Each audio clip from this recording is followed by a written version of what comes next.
Audiobook do livro Problema do Ser, do Destino e da Dor, de Leon Denis. Terceira parte. As Potências da Alma. Capítulo 23. O pensamento. O pensamento é criador. Assim como o pensamento do Eterno projeta sem cessar no espaço os germens dos seres e dos mundos, assim também o do escritor, do orador, do poeta, do artista, faz brotar incessante florescência de ideias, de obras, de concepções, que vão influenciar, impressionar para o bem ou para o mal, segundo sua natureza, a multidão humana. É por isso que a missão dos obreiros do pensamento é ao mesmo tempo grande, temível e sagrada. É grande e sagrada porque o pensamento dissipa as sombras do caminho, resolve os enigmas da vida e traça o caminho da humanidade. É a sua chama que aquece as almas e ilumina os desertos da existência, e é temível porque seus efeitos são poderosos tanto para a descida como para a ascensão. Mais cedo ou mais tarde todo o produto do espírito reverte para seu autor com suas consequências, acarretando-lhe, segundo o caso, o sofrimento, a diminuição, a privação da liberdade, ou então as satisfações íntimas, a dilatação, a elevação do ser.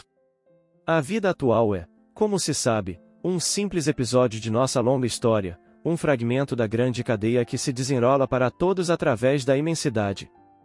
E constantemente recaem sobre nós, em brumas ou claridades, os resultados de nossas obras. A alma humana percorre seu caminho cercada de uma atmosfera brilhante ou turva, povoada pelas criações de seu pensamento. É isso, na vida do além, sua glória ou sua vergonha. Para dar ao pensamento toda a força e amplitude, nada mais eficaz do que a investigação dos grandes problemas. Por bem dizer, é preciso sentir com veemência. Para saborear as sensações elevadas e profundas é necessário remontar à nascente de onde deriva toda a vida, toda a harmonia, toda a beleza. O que há de nobre e elevado no domínio da inteligência emana de uma causa eterna, viva e pensante.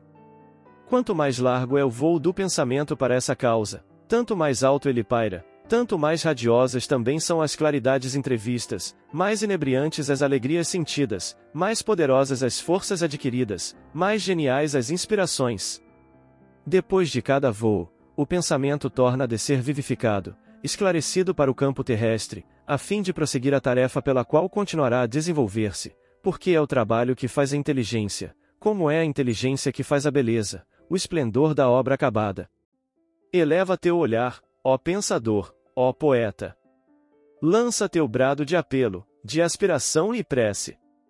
Diante do mar de reflexos variáveis, à vista de brancos cimos longínquos ou do infinito estrelado, não passaste nunca horas de êxtase e embriaguez, em que a alma se sente imersa num sonho divino, em que a inspiração chega poderosa como um relâmpago, rápido mensageiro do céu à terra?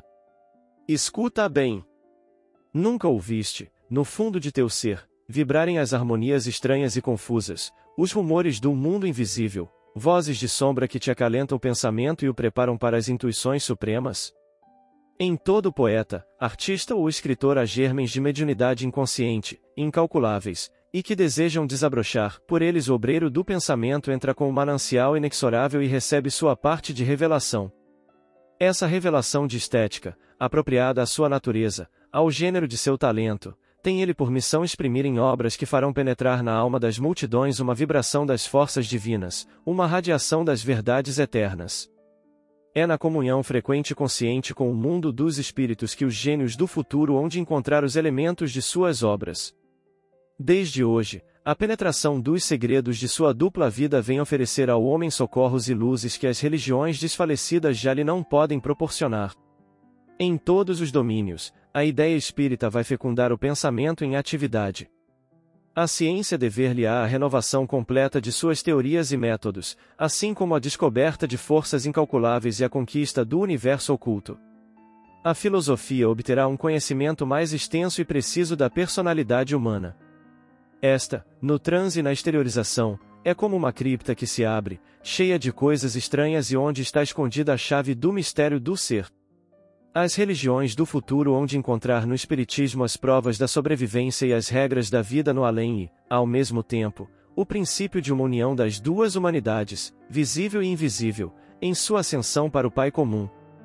A arte, em todas as suas formas, descobrirá nele mananciais inexauríveis de inspiração e emoção. O homem do povo, nas horas de cansaço, beberá nele a coragem moral. Compreenderá que a alma pode desenvolver-se tanto pela lide humilde como pela obra majestosa e que não se deve desprezar dever algum, que a inveja é irmã do ódio e que, muitas vezes, o ser é menos feliz no luxo que na mediocridade. O poderoso aprenderá nele a bondade com o sentimento da solidariedade que a todos liga através de nossas vidas e pode obrigar-nos a retornar pequenos para adquirirmos as virtudes modestas.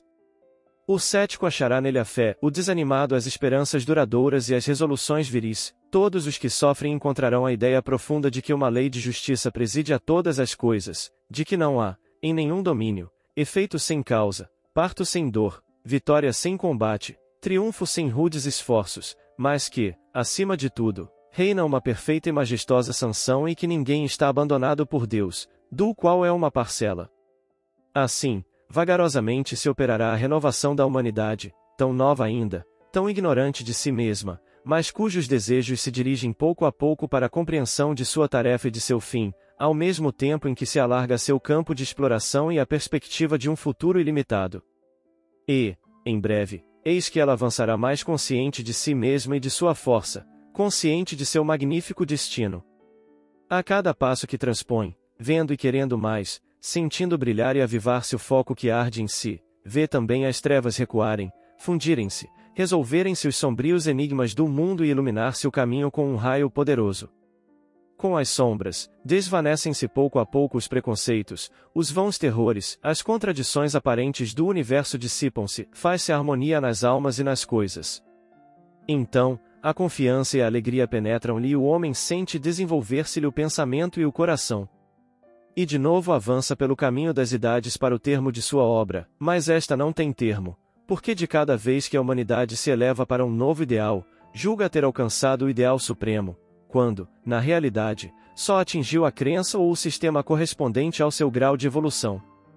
Mas de cada vez, também, de seus impulsos e de seus triunfos decorrem-lhe felicidades e forças novas, e ela encontra a recompensa de seus labores e angústias no próprio labor, na alegria de viver e progredir, que é a lei dos seres, comunhão mais íntima com o universo, numa posse mais completa do bem e do belo. Ó escritores, artistas, poetas, vós, cujo número aumenta todos os dias, cujas produções se multiplicam e sobem como a maré, belas muitas vezes pela forma, mas fracas no fundo, superficiais e materiais, quanto talento não gastais com coisas medíocres. Quantos esforços desperdiçados e postos ao serviço de paixões nocivas, de volúpias inferiores e interesses vis. Quando vastos e magníficos horizontes se desdobram, quando o livro maravilhoso do universo e da alma se abre de par em par diante de vós e o gênio do pensamento vos convida para nobres tarefas, para obras cheias de seiva, fecundas para o adiantamento da humanidade, vós vos comprazeis bastas vezes com estudos pueris e estéreis, com trabalhos em que a consciência se estiola, em que a inteligência se abate e definha no culto exagerado dos sentidos e dos instintos impuros.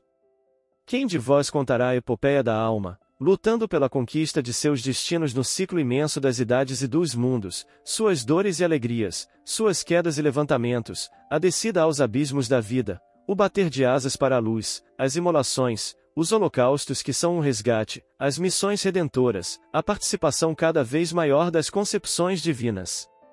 Quem dirá também as poderosas harmonias do universo, harpa gigantesca vibrando ao pensamento de Deus, o canto dos mundos, o ritmo eterno que embala a gênese dos astros e das humanidades? Ou então a lenta elaboração, a dolorosa gestação da consciência através dos estádios inferiores, a construção laboriosa de uma individualidade, de um ser moral?